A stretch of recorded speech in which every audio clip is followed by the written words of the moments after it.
Hi, welcome back to another episode of Coldstream Rod Shop. I'm Derek Fraser. In this week's video, I promised we would be moving a new project over into the working shop. I still have a couple lights to stick up, but what we're going to do, the International Roadster, it's going to start up kind of in earnest later on this summer, but there's a few things we want to tidy up on this. One of them, I want to work on a cover for the rear spring and the rear deck lid, laying out the louvers. Their plan is right now to clean up the deck lid, make the repairs to it, lay out the louvers, and hopefully before the end of this video, punch the louvers onto it. We're scheduled to go the day before video day to go get that done, so we'll see how we get that laid out. The other thing I want to work on getting the full hood on a Camera Ladies Roadster. So those are the two major things I'm planning on working on this episode. It's going to be a 32 Roadster and a 32 Roadster, so tune in to watch me working on a 32 Roadster. Well, today I am aligning the hood and putting the hood on the Camera Ladies Roadster. Alignment is a misnomer because it's kind of more or less a best fit in my opinion. I've never been able to get the hoods to fit perfectly. I find that between the reproduction ones and the cowls and the welting that you put underneath them, on the originals there was a different thickness of this welting that goes around the firewall than there was on the rad shell. What I've found, and I said this on previous episodes, is I've basically had to take this I know what this is not the right word for it, but I'm going to call it welting for now. I'm going to get corrected, or I'm going to remember what it's called after I finish doing this video. But essentially take this off, and I have to beat it with a hammer on the wooden stump to flatten it out so it's thinner. Then on the back one, what I've found I've had to do is actually put a little piece of rubber or something right there underneath it to build it up. So it actually needs to be a little thicker on the back and a little thinner on the front to get the right alignment. So that's one thing that you have to cope with. But first and foremost, when you're putting the hood and the grill shell on, is you got to find the center of the cowl up top there to get the first point. Then this line here needs to be perfectly perpendicular to the cowl, which is where you're going to basically then align the grill shell. So the grill shell, either with moving the grill shell up and down on the screws on the side, where I don't know if you can see them here, you either got to move the grill shell up or down this way, or shim underneath the radiator in the bottom so that your grill shell, the center of your grill shell, is dead center with that perpendicular line from your cowl. And that's your starting point. That gets you square. Then you can go on the internet and find the distances between here and across the bottom. So I have these ones here from some of the cars that I've made before. The distance from there to here ranges from 33 and 3/8 to 33 and a half. Then across the bottom, it's running between 33 and a 16th to 33 and 3/16. So essentially, get your hood on, try and get it square. And then once it's in there, what I've been doing right now, I've actually adjusted the grill shell out here. I had to come out about a 1/16 of an inch to get a little bit better clearance. The bottom one was good. And I was doing the same thing, in the process of doing the same thing here over on this side. Now, for hold downs on a Roadster, normally the back hold down is going to be in the fender, but we've made a bracket here, so normally that rear hold down will be right here. So it will be away from the frame, and then the front one would be up here. So what I've done, and lots of other people have done it, and you can buy these or you can make them. I've made up a bunch of them. I made them out of 3/16 plate, essentially measured off of the original. So these are extras for other cars in the future. So I've made one for the back. There's the painted one for the other side, which brings the hold down bracket out off of the frame where it needs to be. Then for the front one, I've always found that it stretches too much, so you need a spacer underneath the hold down. You can put some washers into it, a little spacer, but what I've done, I just took a piece of 3/4 inch plate, drilled a couple holes into it, and then that's what I'm going to use in the front there. So right now I'm kind of okay with this side. You'll probably notice on most 32s there's a mismatch here. I'm going to work on thickening up the gasket or the welting underneath here to bring this up a little bit to get this alignment. But if you take a close look at a lot of 32s, that back line never matches up. Over time it comes down, and there's not really a tremendous amount you can do about it except for keep building up underneath the gasket or welting that's underneath there to try and align that. I do have an original firewall in there, so I really shouldn't have so much of that a problem. I found the original firewalls have got a better shape than what the Brookville ones do.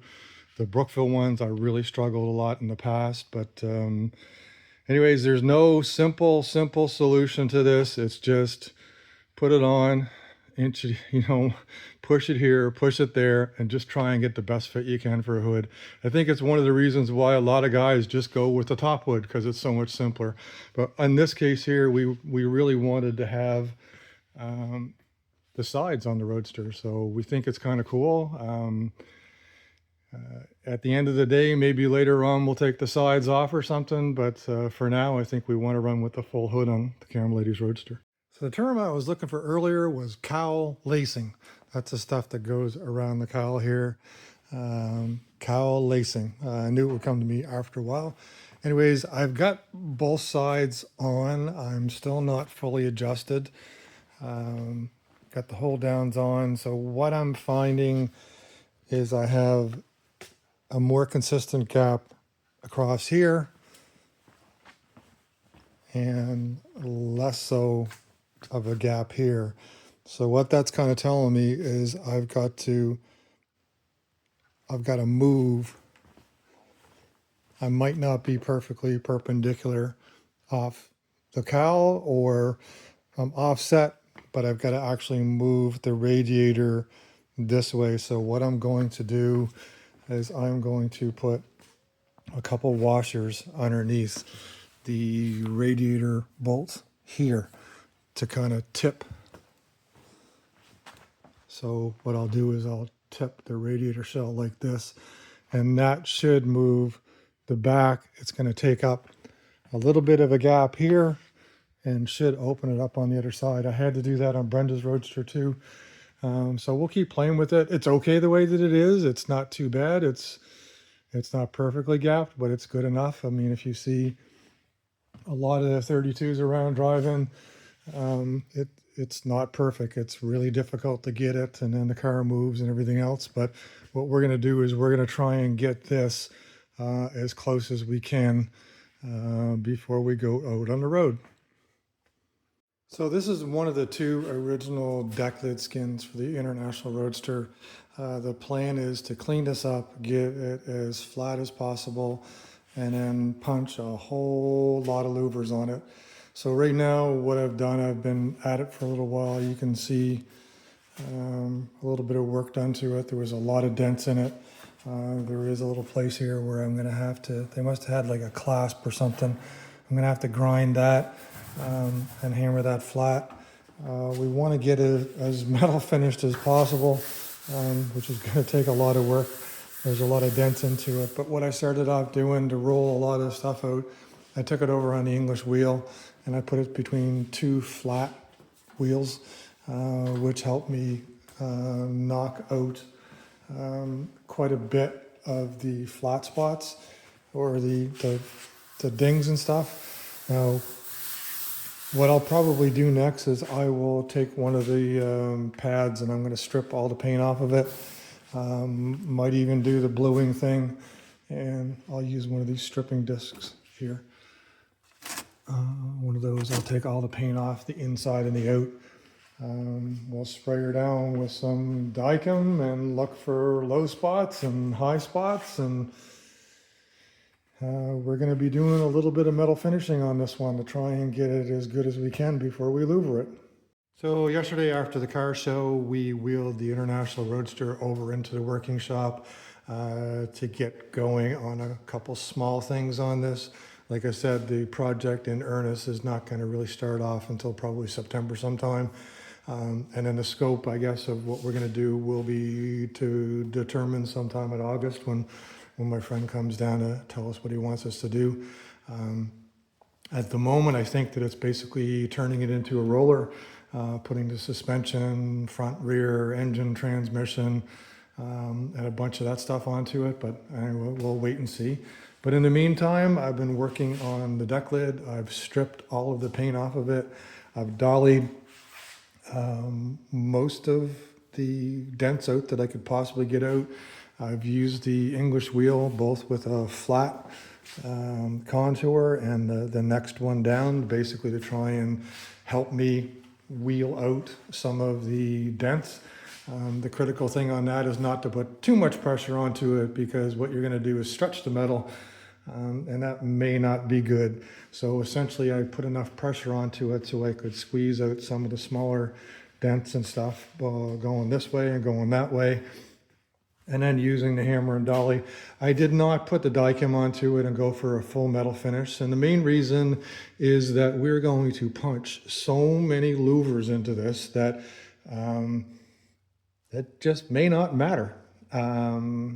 So it's really close right now. It's actually at the point where I could actually skim this with body fill and probably get my 16th or 32nd maximum thickness on everything. There's folks out there like on the West Coast, like Jeremy Mang, who can metal finish that down to the point where he only has to put high build onto it.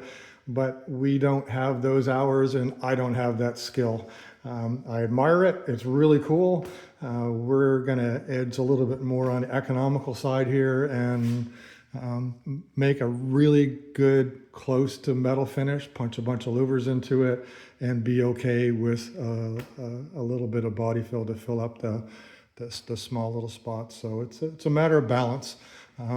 Nothing wrong with either approach. It's just a matter of time and effort and money. We want to have a very good result. We're going to have a good result. So like I said, what I'm going to do, I'm going to flip this over right now. I am going to put Dykem on the back. I'm going to lay out where all the louvers are. When I have that done, you'll see just how many louvers we plan to punch in this thing. It's a little bit strained over into the finishing garage because now I got some room here with the 32 Roadster moved over to the other shop. What I'm working on today is I'm working on the back of the Roadster seat. So what I decided to do, originally they had like a wooden frame that went from the seat riser, the metal piece at the bottom, up to the back. Probably could have made it out of wood, have lots of oak wood, but I just decided to make this one out of metal. Little wide pieces of metal, but I had some of this flat bar sitting around. It's going to make a good rest for the plywood. So essentially it's just 1/8 plate, I think about 3 inches wide or 2.5 inches wide. We're going to tie it into the bottom with some machine screws and across the back with some machine screws. And what I'll do is I'll just paint those black. We'll put them in, and that'll be the rest for the plywood. So what I'm going to do now is I'm going to measure this up for the plywood. The intention is to put a flat piece across the back and then a small lip of something, either a piece of hardwood or another piece of plywood that will fill up this back piece, and then we'll upholster around it. So the upholstery for the back of the seat will actually fill the contour around the back. So I'm going to carry on working on that today. So there's step one to making the back piece for the seat. I've got a piece of 3/4 inch birch plywood all cut out, tapered along the edge, and it's going to fit. So it's going to just slightly tuck under this corner. Now what I'm going to do is make a piece of wood to go across the back of this that we're going to put the foam onto. So like I said, I might take, I think I might have to drop that another 1/16 of an inch or so. And then I'll take a piece of cardboard and I'll fit that in there and make a template to put the top on here. Ultimately, the plan is to put some studs or something that will go down through this piece of wood. They'll protrude. I'll drill a couple holes into it so that the seat will actually it'll go in and hook down, so that way it won't come forward. And that's what will keep it in place. So at least that's the plan. That's what I'm going to work to, and we'll see how it goes. So minor little step forward, just showing you what I was going to do to make the back pattern. I just had some cardboard underlayment, and I just pressed it into the corner and creased it back and front, and then cut it out to shape. So what I'll do now is I will take this piece of cardboard back into the shop. I'm going to cut a piece, more than likely a piece of hardwood out, and then we'll bring that back in here, and we'll probably screw or biscuit joint it or something to the top of here. So we'll have like this little ledge, like I said, to put some foam onto and upholstery over and fill in that back curve. So there's the piece of wood on top of the plywood. I left a gap along the back here because we have to be able to fold the material over it, and there's the vinyl, plus there's some foam underneath it, so we want to kind of come in there kind of tight up against the metal so that there's no gap. So we just allowed for that in order to wrap it. Just put some number 8 screws in across the top. And what I've done, I've drilled a couple holes here for dowels. I'm going to put some threaded bolts into that. So when the seat comes in, it's going to come in, and then it's going to hook down into the metal underneath, and that's what's going to hold it in place. So right now, besides a tiny little bit of sanding or something, I'm now going to hand the back over to the camera lady. She's going to have to buy some foam or get some foam and start fitting the foam. I tried that piece of foam over there on the back and sat into it, and we're looking at basically that thickness of foam, which is probably somewhere around 3.5 inches thick, to get the right distance away from the steering wheel and to cover up the bottom there. So just inching her along. So tomorrow we are going to go louver the deck lid for the International Roadster. I have it metal finished as much as I think that I need to. We put a couple coats of the Dyken blue onto it, laid out the louvers. The plan is to punch 4-inch louvers. Looks like if I add them up right, there's 103 that we have to punch. So I've laid them out like before, where my stop is, 1.25 inch spacing between them all, because that's what they all were. We've done the 3-inch, we've done the samples somewheres over here. We did some 5-inch ones previously, some small ones, and on this one sample piece. But tomorrow we're going to run 4-inch ones on this, and I think that I'm going to be doing a couple hoods for them at the same time when I use this louver press. I did set up, I'm going to do a sample piece here. I'm going to draw some lines on this, lay out the louvers first. We're going to punch a bunch of 4-inch ones on the sample piece, kind of like what I did over there for the 3-inch ones. They'll have something to hang on the wall if I do it right, but we'll run a bunch of 4-inch ones first. Then we'll go punch the 103 on the deck lid. So follow along. We're going to, if all goes well, the next thing you're going to see is me punching some louvers. So today we're at my friend's place who owns this magnificent louver press, something I'd really would like to have, but get to use it, so that's all that counts. We wanted to louver the deck lid for the 32 Roadster. Everything is all laid out with 4-inch dies, but the louver press is set up for 3s. So my friend wanted me to louver another, I think it's a 36 Ford pickup hood. We're going to run the 3-inch louvers into it. We've got one side done already, and then we're going to go over and we're going to do the other side. Got a bucket full of dies here. There's 2, 3, 4, 5-inch dies. So we've got the 4-inch dies here. Once we're done with that, we'll flip them over. Going to do a trial piece first, and then we'll go punch 103 louvers on the deck lid. Not sure how many louvers we have on this one, but I would imagine we're hitting close to 100 on this as well. So anyways, we're going to get this done, and then off to that next.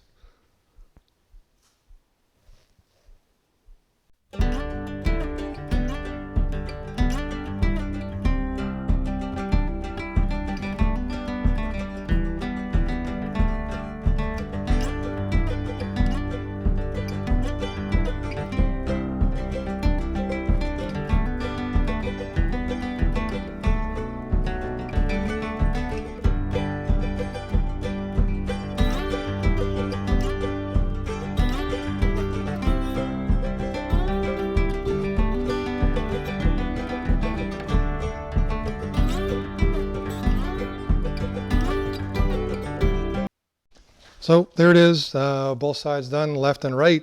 We did the staggered 3-inch louvers, kind of like what we did last time. Tried not to go too far forward because I didn't want to get into the curved section, so we stopped them into the flat section there, but kind of think that looks cool. Now we're on to the deck lid. So I set up the louver die for the 4-inch dies, got everything perfectly centered. We brought a piece of 18 gauge metal. I laid out the louvers where everything is supposed to be, made sure that our die is perfectly centered and it's shearing right and everything else. And with the 18 gauge metal, it took a little bit of pressure for everything to shear, but I don't know if the camera lady can show it. Like, we've got really nice louvers, like nice shape, no distortion. Everything turned out really well on the sample piece. Unfortunately, this is an original deck lid, been sanded and probably, I think it was sandblasted at one point in time. The metal's quite thin, so I punched 2 louvers, and I think the metal is just too thin and too brittle to punch 4-inch louvers into it. So basically I'm stopping here. It's tearing them on both sides. If it were tearing on one side only, that would indicate to me that my louver die was offset to the left or to the right, but it's perfectly shearing them on either side, which tells me the metal can't stretch enough to form a 4-inch louver on the deck lid. So unfortunately, we're not going to punch the deck lid, even though we had everything laid out. But that's the way it goes sometimes. Probably what we'll do, I'll more than likely pound those out, weld them up, talk to my friend, see what he wants me to do. Maybe we'll come back later and we'll try some 3-inch louvers, because a 3-inch louver will probably stretch the metal less. Obviously this was original metal on the 35 deck lid.